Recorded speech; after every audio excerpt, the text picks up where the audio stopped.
Welcome back to How to Be a Better DM, the official podcast of Monsters.rent. I'm Justin Lewis, And I'm Tanner Wayland. and we are here to help you tell better stories for yourself and your players as you dungeon master sessions of D&D, Dungeons & Dragons. We'd like to give you some quick announcements. We actually have one before the show, and then after the show, if you want to stick around, we have some more announcements then as well. But first, let's talk about this. Tired of being alone? Are you tired of not having any of your players understand you? Are you tired of never truly belonging? Well, you're in luck. All you need to do is join the Guild. The Guild is a unique and exclusive experience that is only open to Dungeon Masters. It is a full community focused on helping ease your DMing burdens. Want to meet other DMs? Join the Guild. Want to discuss your homebrew ideas with people who would appreciate it instead of just telling your cat? Join the Guild. Want to find a place where all your wildest dreams will come true? Join the Guild. Go to monsters.rent/guild and sign up today for free. Wait, that can't be right. Chuck, can you check this again? Is this supposed to be... What? Oh, they're serious? It's free? Oh, okay. All right. Yes, go to monsters.rent/guild and sign up today for free, even though they are crazy for giving this away for free. Common side effects may include burping, sneezing, laughing, breathing, hearing, listening, tasting, farting, critting, sarcasm, and in extreme cases, explosive diarrhea. Awesome. With that out of the way, we can get into today's show. Welcome back to How to Be a Better DM, the official podcast of Monsters.rent. I'm your host today, Justin Lewis, and I have my co-host here with me, Tanner Wayland. Hi, everybody. Wow, you're coming in, serious and your voice is all deep and stuff, and I can't help but appreciate your dedication to the craft, Justin. Thank you. But I had no choice because today we're talking about tragedy. But before we get to that, I'm gonna suspend my tragic voice for a moment. And first of all, again, welcome you guys back to the show. I really want to say thank you. Over the last few weeks, we've just been having kind of a really good time. Things have been going really well for the podcast. In November, we hit 5,000 downloads, and that's because of you, the listener. So big thank you. And also, Tanner is feeling a little bit sick, so if he speaks, you're lucky, right? You just feel lucky, right? Because he's not feeling good. Yeah, it's fine, guys. I'm over the peak of the sickness, and now it's just waiting and hopefully sleeping. But you know how it is. You never sleep as much as you should. So we'll see how long I procrastinate getting better. But yeah, I'm excited to be here. Excellent. I'm the same exact way. Also, just a quick heads up, I am doing daddy duty today, so I have my baby in the background. If you hear gaggling or burbling or, even a fart, that's not me. It's the baby, I promise you. And whether you believe me or not, that's your choice. The next quick announcement, I know we usually do kind of one announcement before the show and then we get into the show, but today we have sort of a special thing that we're kind of building up to. We have officially decided to create a live play show, and it's going to start in January. It's going to be somewhat laid back, and we're still figuring out a lot of the details, but here's a quick pitch for you from our Dungeon Master, Jake Packham, who actually runs the Dungeon Mastermind podcast. He says, "Heroes might be a strong term for our party. Forced to pay penance for crimes committed, contracts broken, or misdeeds enacted. Our party must fight in the pits of the hells for our freedom. Each episode will tell a brief tale of current happenings that impact our players' stories, and only you, the audience, will know. Follow our dive into the 9 hells, our battle for freedom, and discover the world of Kalinos." So that's a little bit of a teaser for you of the live play show. Again, it's going to be somewhat laid back, and we'll have more details for you as time proceeds, but get excited. I'm super excited. That's for sure. We've been talking about this for a sec because I mean, Justin and I are obviously, good friends, and we do this podcast, and then we, along with Caden, do the Monsters.rent thing, and we were all like, man, we don't do. We're so busy that we need to do something fun together, and we were like, we've been wanting to do a live play. Let's make it happen. So yeah, I'm very excited. Absolutely. I think just being a player for once is going to be fun too. So yeah. But with that, let's get back into today's topic. The topic is tragedy. Writing tragedy into your game. And first off, let's talk about what is tragedy. Do you have any thoughts on that, Tanner? I mean, tragedy is essentially, back in Shakespeare's plays, like, wasn't it that, in a comedy everyone got married, and in a tragedy everyone died, basically. Yeah, basically. So I would say that tragedy, loss is kind of key to it, right? Where it's like, oh, they lost, oftentimes, life, or at least a loss of innocence, a loss of things that are important to you. That's kind of key, because you're sad in a tragedy because you've lost something. And I think that's an important part of it. Yeah, I think you're right. I think tragedy is important to include because it builds in realism, and it also makes your players sort of have the low points from which they can rise, right? And that makes for a great story. I also think that if you only have a one-toned game, even if you're like, oh, we mostly just do tragedy, or I only do comedy, then you're going to find that your players maybe get a bit tired, or they get they get burnt out.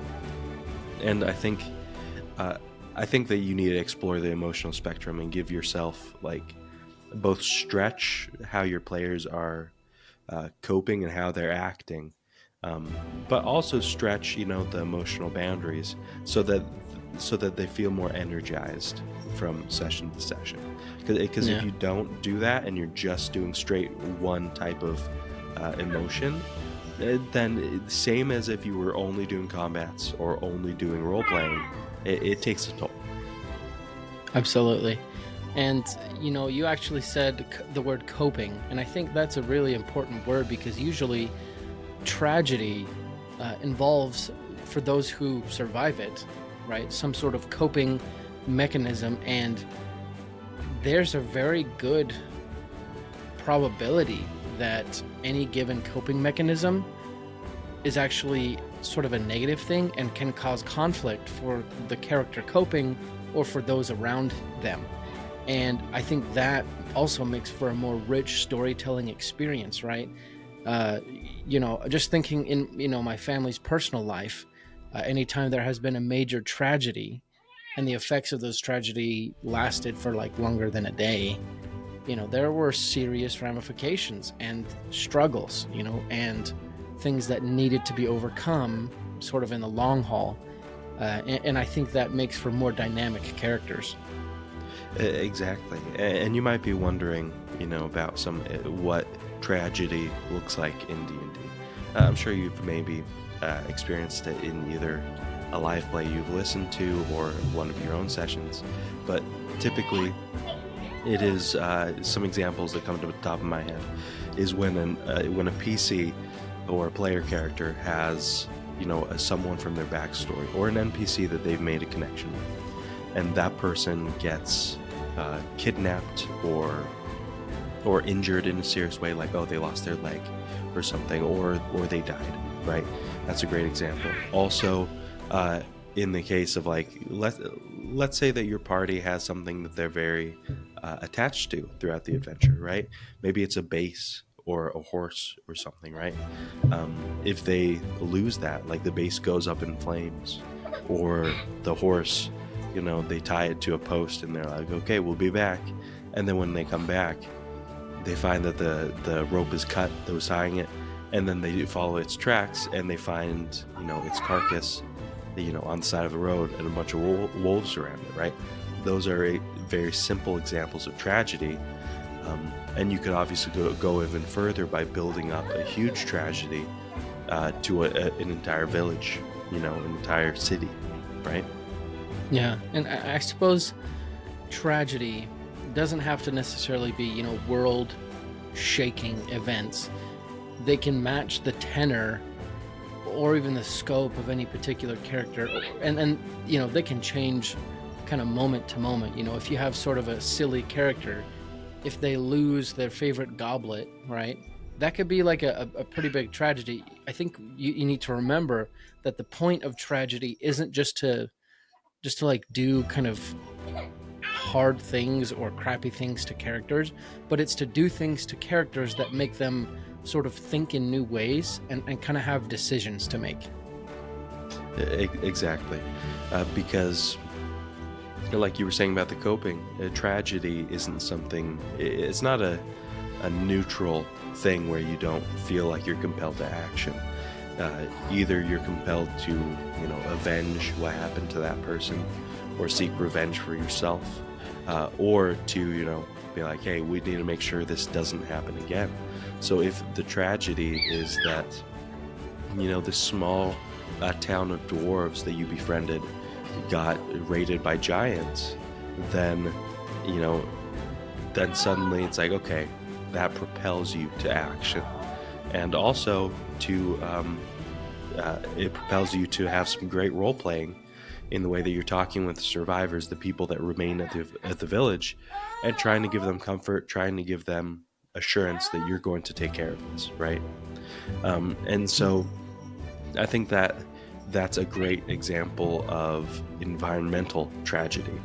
Your players should, as they go along, run into people who have these tragic backstories and cities or environments that are going through a tragic experience.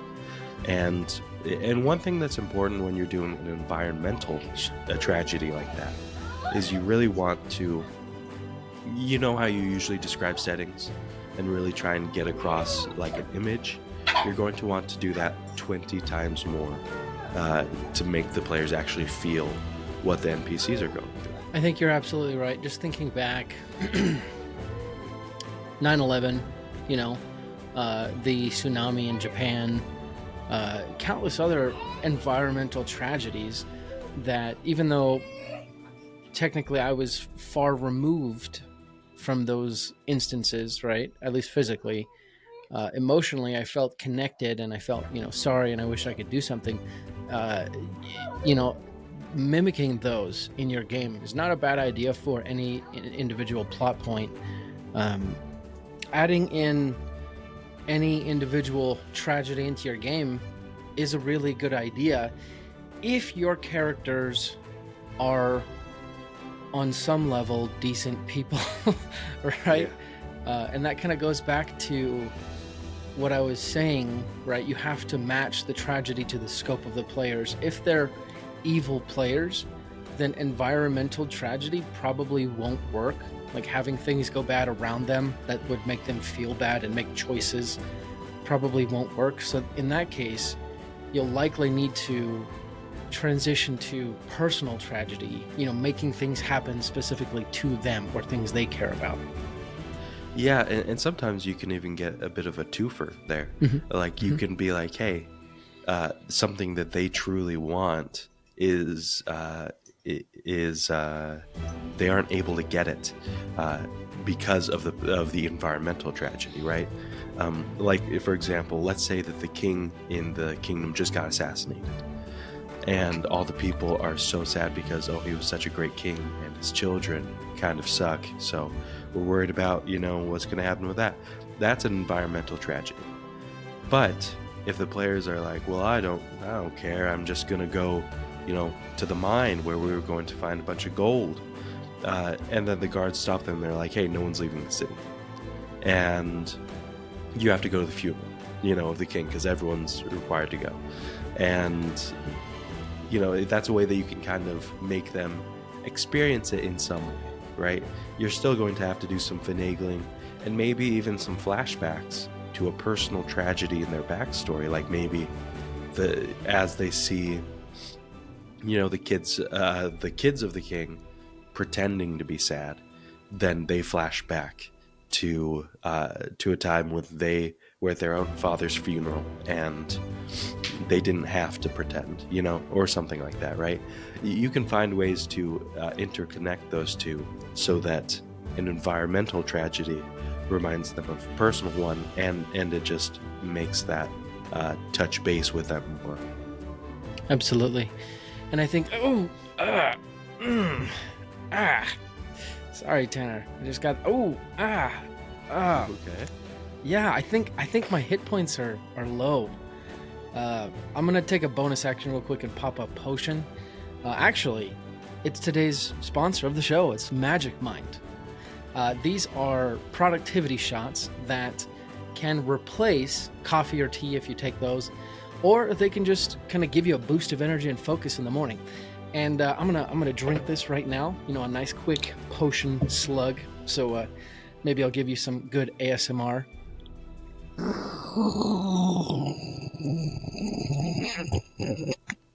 Can I just say, you got me so good. Like, I was like, do we need to stop? I was like, Justin. Well, that was the point. Yeah, so Magic Mind is today's sponsor. And, this is pretty cool. It's a productivity shot, as I said. And one of the reasons why I really think it's kind of like a potion is, first of all, it's green, right? You don't get very many opportunities to drink a green drink, unless you do, I guess, right? I know. Honestly, in terms of colors of drinks, green, blue, and purple, those are all underrepresented, and I think we can all agree on that. Absolutely. Second thing, it has a lot of really interesting ingredients that, to be honest, I don't completely understand. For example, nootropics, matcha, adaptogens, vitamins. Like, what are those? I don't even know, I know. Like, vitamins, are those even a thing? Oh, right? My goodness. Usually I just get my energy from like really sugary cereal in the morning. So this is new to me. But it has also, some other really great ingredients like ashwagandha, lion's mane mushrooms. So again, it's formulated to help you be more productive and focused without the kind of drop that you would get from normal caffeine drinks or haste potions, right? So on that end, it's a lot better. And actually, if you go to magicmind.com/betterdm, get a Magic Mind shot or shots. They actually come in 5, if I remember right. And you can get 50% off with the code BETTERDM20 at checkout.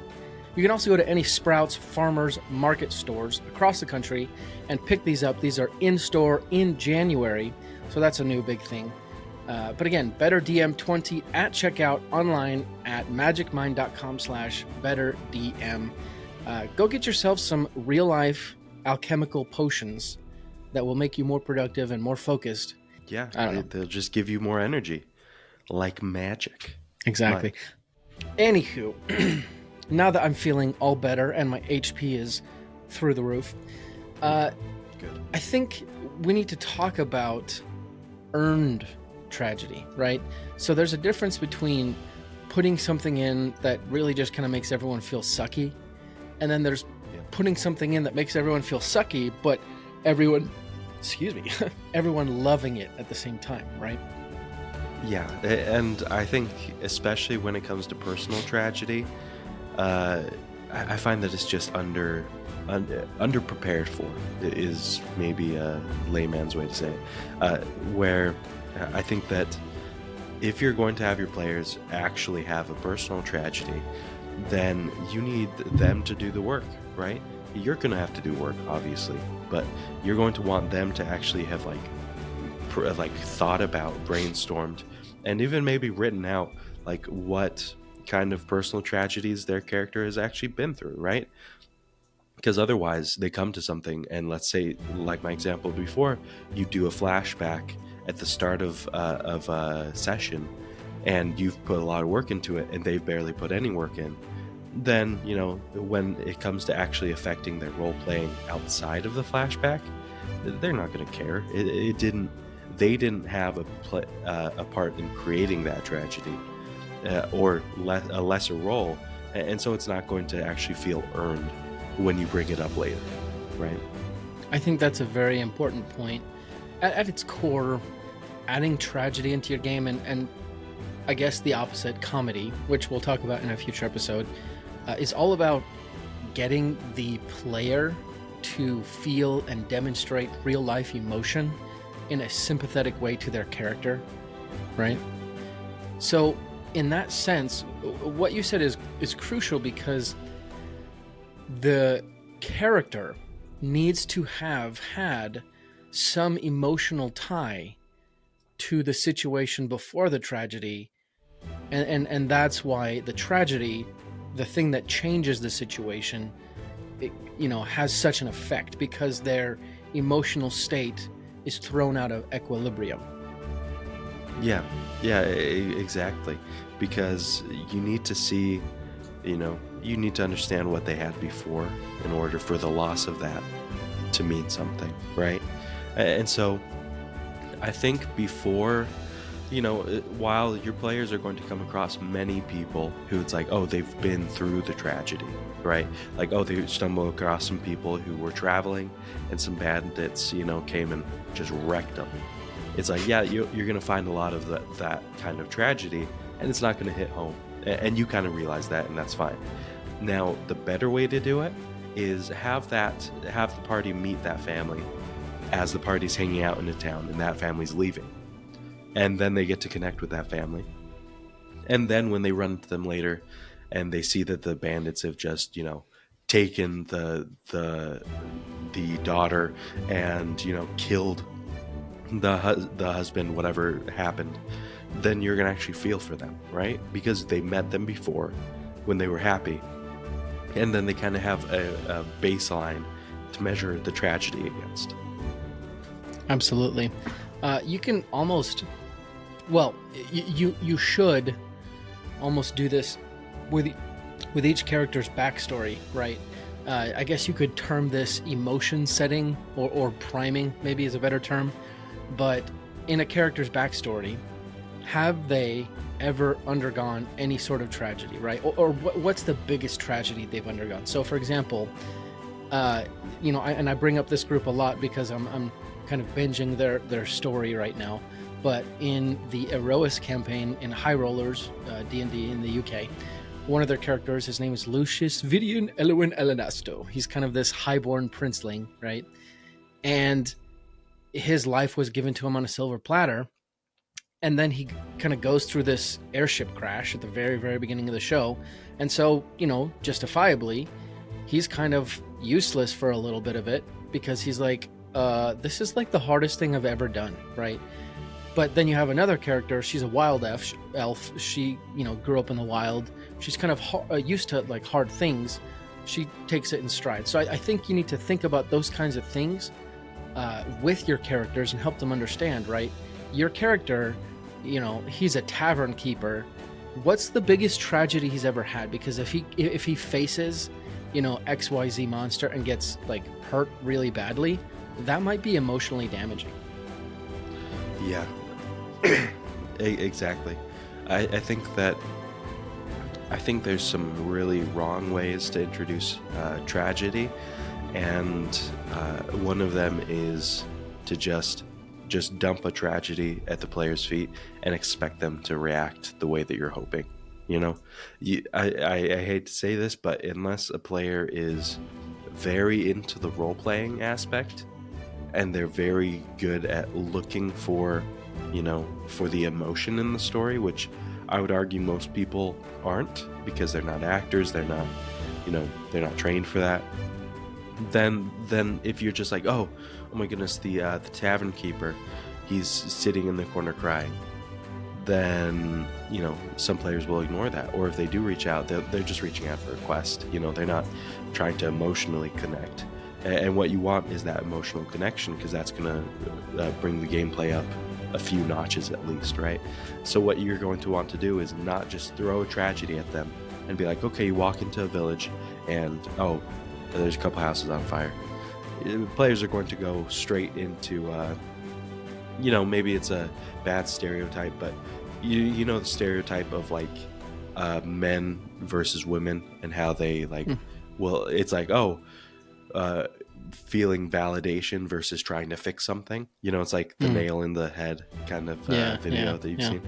I feel like players are a lot like that, where it's like if you don't kind of pave the yellow brick road for them to feel the emotional connection to validate how hard it is, then they're going to go right into solving mode, right? They're going to be like, okay, so who burned down these houses? Let's go get them. Versus like, oh my goodness, this is terrible. What did you lose? Oh my goodness, you know? You really want to make sure that you provide the backstory, you provide, you know, the context, and you have some great planned role-playing sessions with certain key NPCs that you plan out well, and you try and really get into those emotions so that the players can do the same, you know? Absolutely. Now, there is a case to be made for sort of incentivizing kind of the correct treatment of tragedy from your players, right? Yeah. So, you know, and you actually brought this up in a very interesting way, right? The tavern keeper's crying in the corner, you know, maybe they go and talk to him for getting a quest. But if they do, that gives you the opportunity to sort of ham it up and kind of actually try and make them care about the tragedy. They'll still get the quest. They might not be, you know, affected emotionally, but over time you might be able to incentivize their treatment of tragedy and kind of get them to roleplay a little bit better. I'd also say that you do need to treat, you know, each character or each player differently, right? And understand what they're in it for. And, you know, evaluate your efforts. So one example of this is early on in my current campaign, I decided to introduce an NPC to the group that ultimately my plan was to get them to like him a lot and then to kill him, right? Like not them kill him, I was going to kill him, you know, like that was the idea. They were going to emotionally invest. You know, I introduced him. His name was Hepom. He was a halfling cleric, and he was also kind of fulfilling this extra role of like healing the party because they didn't have a healer. And, you know, I was hoping they would really like him. Pretty soon, though, I realized that the exact opposite was happening. He was the butt of every joke. They were making fun of him nonstop. I started questioning, like, why would this NPC continue to travel with these people? You know, when he dies, well, first of all, like, they might kill him. Like this isn't, you know, they're not going to care if he dies, and they might be the cause of his death. So I ended up having to have him leave because he was just counter to what I was trying to do, and that was because my party made their choices and whatnot. Now I have another NPC kind of embedded in the group. His name's Saban. He's a lizard folk, and actually he is a much better candidate for this, you know, killing the NPC to get the party to be like, oh, you know, kind of an idea. The way I'm thinking about it is like Agent Coulson, end of Avengers movie where he dies from Loki, and then the Avengers are like, oh, we need to team up, kind of an idea. But I have that choice now because they like him. So you do need to evaluate what's available to you and what efforts don't necessarily pan out. Yeah, exactly. And just see what kind of party you're working with. Because some parties, maybe a more subtle tragedy would hit them harder, you know? Not the kind of tearing your beard and in your clothes kind of tragedy, but more like, oh, this NPC's kind of hiding that they're broken, you know? And Absolutely. all that they've lost, and that's what the party would actually jive with. So Absolutely. Yeah, just, you know, when you're trying to add tragedy to a campaign, just make sure that you're being very thoughtful about it and also testing, because you'll see what your party deals best with and what draws the most out of them, and then do more of that. Absolutely. I think tragedy is an underutilized element of D&D gameplay, maybe because people are afraid of being the bad guy, but we're dungeon masters. We are by definition the bad guy. We're also the good guys in some cases, but you know, I think in your efforts to add tragedy to your game, look for ways to make your players feel emotions or kind of go on emotional roller coasters that they've never been on in real life, hopefully. And that kind of makes their life a little bit more rich by role-playing. Don't be afraid to use tragedy, and tell us, how it goes for you. Any last words, Tanner? I hope that you don't have a tragic day. That's the most I got for you. And that it's a great day, and it's great to talk with you guys. Absolutely. Thank you guys for listening to today's show. Thank you for sticking around with us and hanging out with us, and thank you for joining the guild. Seeing all the people who have joined our Discord server and kind of collaborating there, it's just really fun.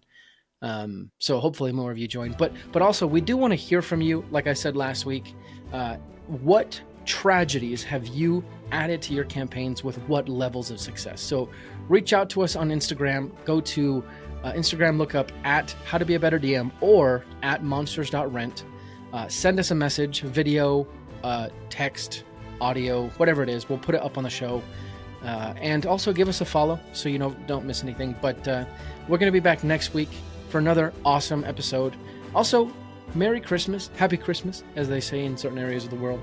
Happy Hanukkah for those of you who celebrate that. Happy holidays for anyone else. I don't know. I don't have time to say all the things. But we'll be back next week. Until then, let's go ahead and roll initiative.